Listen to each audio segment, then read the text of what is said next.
Hello and welcome back to Warhammer 40k. We're on to the second day of our countdown to Christmas, as it's the 2nd of December today. And in case you missed the first episode, which was yesterday's episode, we're going to be doing daily videos right up until Christmas Day, comparing one unit from the Necron force against one unit from the Space Marine force. Units that are going to be quite similar in stature. Going to be going through a couple of topics, then we're going to declare a winner at the end of the video, and then overall we're going to keep a tally of all the victories for the Necrons and the Space Marines. So these videos aren't to be taken too seriously, it's just a little bit of fun for the Christmas period. It's not a deep dive into some tactics and whatnot. And at this moment in time, the Necrons are 1-0 up. So if you haven't seen that video yet, I'm going to put a little link in the top right hand corner for you now, or there'll be a link in the description below, and you'll be able to find the first video of this series. So it's a very simple concept. What would you pick? And today's comparison is going to be a Technomancer versus a Space Marine Apothecary. So it's the standard Apothecary, it's not Primaris Apothecary due to points. So both of them are going to be 75 points at base cost. Of course you can do upgrade options, you can have a Primaris Apothecary, you can have a Chief Apothecary, and the Technomancer of course has the Canoptic Cloak as well as a control node. But let's just jump straight in with the actual stat line. Who has the best stat line out of the two models? This one's got to go to the Apothecary. Very simple here. They've got a better movement of 6 inches, they've got 2 additional attacks and a 3+ armor save over the Technomancer. So it's a very easy point to the Apothecary there. As for abilities, now the Apothecary does have quite a lot of very useful abilities. Combat restoratives to bring back D3 lost wounds for a unit. You've got the Narthesium Aura for that 6+ for no pain save for a unit. And of course Angels of Death as he's a Space Marine. But whereas the Technomancer has got the Living Metal ability, he's got command protocols, and the most important one here is the Rites of Reanimation ability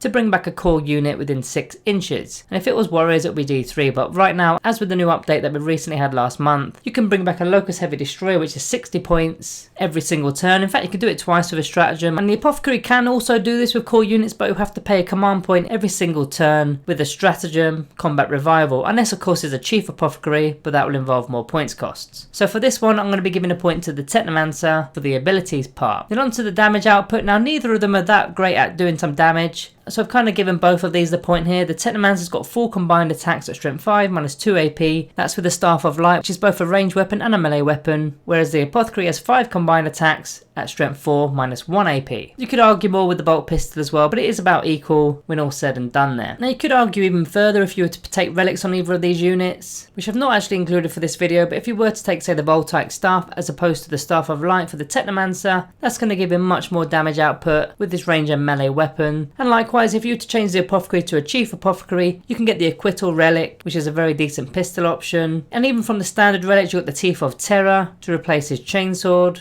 or the Purgatorus, which is another pistol upgrade option if you wanted to take that one. But just for the base weaponry that they take, they're about equal. As for Resiliency, again not much between them both. They've both got 4 wounds and none of them have an invuln save. The Apothecary does have the better armor save, but the Technomancer's got access to the Resurrection Protocol stratagem for a command point, and he can be brought back on a 4+ with D3 wounds remaining, which I think is pretty decent. In all the times I've actually used this one, I've yet to fail this roll, so I put quite a lot of weight into that stratagem, and that's why I'm going to be giving the point to the Technomancer. Now as for synergy, again I've got to go with the Technomancer. The Canoptic Cloak and the Control Node, both are very useful. That cloak giving him a 10-inch movement with fly, and being able to heal D3 lost wounds to a Dynasty unit, that's any Dynasty unit, is pretty decent. And the Control Node of course can be giving Canoptic units an additional attack, that within 6 inches. But either one of those abilities is pretty decent, and that Rites of Reanimation ability that we've already mentioned earlier is going to be working very good on core units. That's not to say that the Apothecary isn't that great at synergy, because he definitely is. I just think the Technomancer is better at it, because he's also not the only one that can be bringing back models for the Necron force when you combine it with the Resurrection Orb or the Orb of Eternity or a Ghost Arc or even Illumina Zares, which is the named Technomancer within the HQ section of the Codex. So there's lots of different synergies you can do if you want to be bringing back warriors and other core units. Whereas the Apothecary does just work with core units, and he is only going to be on foot unless you're playing Ravenwing of course, but that's chapter specific, so he's only going to be really dishing out his bonuses to core units that are on foot due to his lack of speed. So overall, in total, I've scored this 4-2 in favour of the Technomancer. That's what I think. Let me know what you think below.